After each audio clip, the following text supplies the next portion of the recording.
Hey everyone, welcome to this week's edition of Innovative Practices, where you'll get 3 quick tips, 2 resources, and we'll have a weekly challenge related to using primary sources in your classroom. I'm your host, Greg Zorbas from Inspired Classroom. Hey Greg, I'm Kathleen from Inspired Classroom also, and it's so fun to get together every week and talk to you about the stuff that we love, which is teaching and learning and all that good stuff. So we're really excited to do this, excited to be here. And today's topic is primary resources, using primary resources in your classroom. Yay. So what does that mean? I know you were a social studies teacher for a long time, and I know primary sources in the social studies classroom means something in particular. What does primary resource mean to you, or primary source? Well, for us, and what we're talking about, I think the important piece is the primary resource becomes some of the primary data that researchers are gathering, the actual work that researchers are doing, and the actual researchers and the scientists and the teachers and the professors and the people who are working and doing this stuff every day. And this is another opportunity for us to use live video conferencing connections to bring primary sources to real life. And in my classroom, I think I mentioned this before, that watching a video or something like that wasn't enough for my students after several years of doing this, because you couldn't interact, and they wanted to interact with the people that they were seeing and meeting and learning from. And to do that, we bring these primary sources to life and bring them into our platform for us to use. Sorry, go ahead. That was it. I just heard myself talking there for a second. You talk so much, you're talking out of both sides of your mouth, right? There you go. So that is amazing. And I think one of the things I know I did when I was in the classroom teaching, or when I was a principal, principaling, you get so involved with the school and all of the minutia that's going on there, and meeting with parents and doing IEPs and all of these things. You really get dug down deep into all of that structure that is the school. And what we're trying to do with innovative practices all the time is talking to teachers about, step back a little, take a breath, and know that there are other people out there who can bring a lot of wealth of experience and knowledge to your classrooms. And it doesn't have to be a big deal. It doesn't have to be, I know like in high schools, they used to have career days, and that was a big, coordinating all of that. It doesn't have to be a big deal. It can be a 15-minute conversation that you Zoom in to with a professor, like you said, or some kind of researcher, or an historian, or something like that. It can be just a 15-minute conversation. And I know that looking at your community, you've got resources in your own faculty, you've got resources in your own parents, the parents and the friends of your school, and also in the bigger community that, mine those a little bit throughout the year to help open up your classroom walls. But we have some top tips for you that involve the work that we do here at Inspired Classroom, because we believe this kind of connection is so important.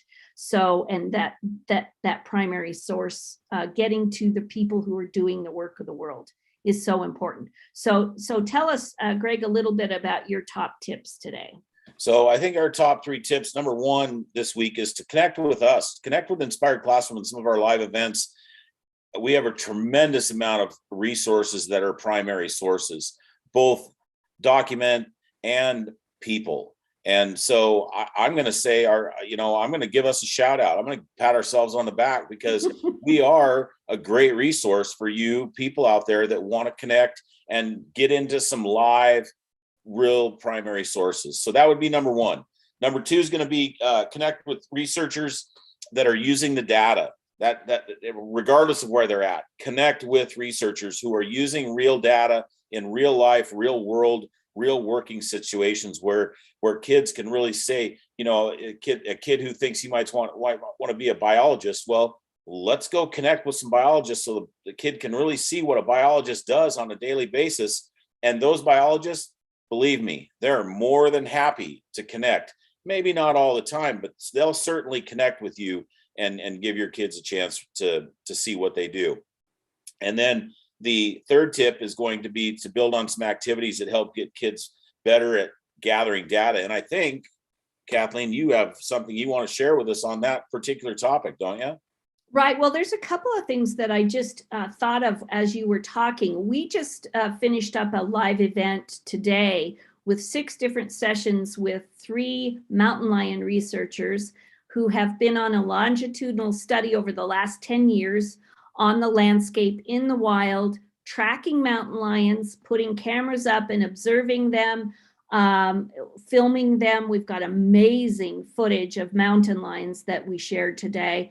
And they even have made a documentary film that's 90 minutes long out of it. But we have all this curriculum around that. And when the students, we had probably, oh gosh, I'm going to guess, Greg, today we probably had maybe 400 students total joining in, about 50 plus classrooms today joining in and listening to these researchers, but asking them questions. And one of the questions that came up was, how do you become a scientist? And it was really awesome because all 3 of those researchers, who are not necessarily, 2 of them were trained in biology and the other one's an educator, but all 3 of them said, just do what's easy. Go out and start observing your pet walking around the yard, track them. Get better at observing and really get out there, open your eyes, open your ears, and take some notes, write it down. Whatever your passion happens to be, get better at observing. So I love that idea of building in activities that help kids get better at being observers, tuning in, not looking at their screens all the time, not filling out bubbles on a test sheet all the time, but really opening their eyes to the world and what's out there. And you can do little things like that in your classroom to get them better at it. The other thing I want to note is you talked a lot about how, people are really willing to talk to kids. And at Inspired Classroom, we're super into mentorship. And whatever that means, not necessarily in a super formal way, it might be, but really just giving kids examples of people in the world who are doing amazing, amazing things like these mountain lion researchers today were doing. It was so cool. Kathleen, you mentioned activities like getting the students to become better observers. And it's almost like last week's topic of active listening, it's just sort of switching the role of being a listener to an observer and really paying attention to what's going on around you and noting some of those things and practicing some of those skills, I think will go a long way. So that's awesome. Maybe one of our topics in this innovative practices should be going deeper into how to ask good questions, because a lot of that comes out of active listening, observing, gathering information. And how do you get kids asking the deeper, better questions? Yeah, because that's a good idea. That's a lot of what we do with our curriculum. So let's talk about resources real quick. And I'm going to go ahead and share my little screen. Yeah, you're going to share your screen because our number one resource is us today. Yeah. We're patting ourselves on the back. We just had an incredible live event, tremendous amount of people, kids and teachers and classrooms and people involved. And we've got another one coming up next week that you'll hear a little bit more about at the end of the show today. But let's go ahead and take a look at that. Right. So this is inspiredclassroom.com/curriculum. And this is where you can find out more about all of the K-12 learning experiences, what we have. And if you click one of these explore curriculum buttons, if you're an elementary teacher, you will see all of the elementary learning experiences that we have. And by the way, these are all free. So yes, I'm not, it sounds like an infomercial sometimes, but we're really not selling anything.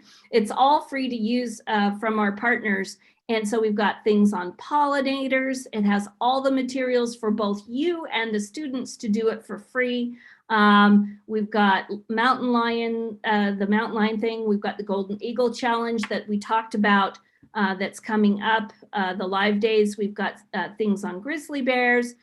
We've got inventive thinking. We have upcycling and plastics. So lots and lots and lots. That's just the elementary band. So we have the same thing for middle school and high school. And so again, all of these things are fully supported by Greg. He's the project manager on most of them. We also have some geography things going on. And so all of this is process learning. So kids having to get in, use primary sources and do something with them. Not necessarily take a test, but do something with them that's meaningful. So that's one resource. And then the other resource, Greg, this is so fun, this one. Yeah, MPG Ranch. I mean, look at this. This is incredible what these kids can look at. And we've had experience in the past where we've had some teachers who have just really given us pats on the back for the amount of engagement that their students have gotten when they've got to get involved in a live event with the mountain lion trackers and then go watch some of the cameras and some students that just are doing tremendous things with this live research that they're able to grab a hold of here at both our webpage and MPG Ranch. So this is, talk about doing some good observing activities. This would be a good website. You can go in, these are live cameras in real time. You can look at the pond, what's going on. You can tilt, you can pan, you can move it around, all of that stuff. I'm not very good at it. The kids would be much better, I'm sure.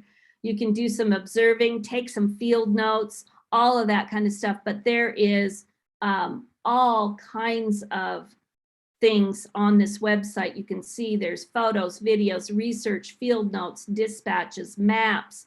So whatever you're trying to teach about, this would be something in the science field particularly, that would be, these are real people out there doing the research and putting it out there for everybody. They want everybody using it. So it's mpgranch.com. Super cool website with a lot of stuff on it. And one of our amazing partners. So yeah, that is a lot. Sorry. Yeah, you know, Kathleen, too, just, you know, a lot of scientific data and a lot of scientific information, but certainly reading activities, writing activities, again, observing activities and things like that, mapping skills and all those things. There's so much that can be overlapped into that, all that curriculum, just pretty darn incredible. Yeah. Okay, Yeah, it's so okay, fun. so it's weekly challenge time. Woo! You ready for the weekly challenge this week? Sure. So simple. Go to our webpage. Again, we're patting ourselves on the back today. Go to our webpage or email me and ask me about signing up for the live event for the Eagles next week. Okay.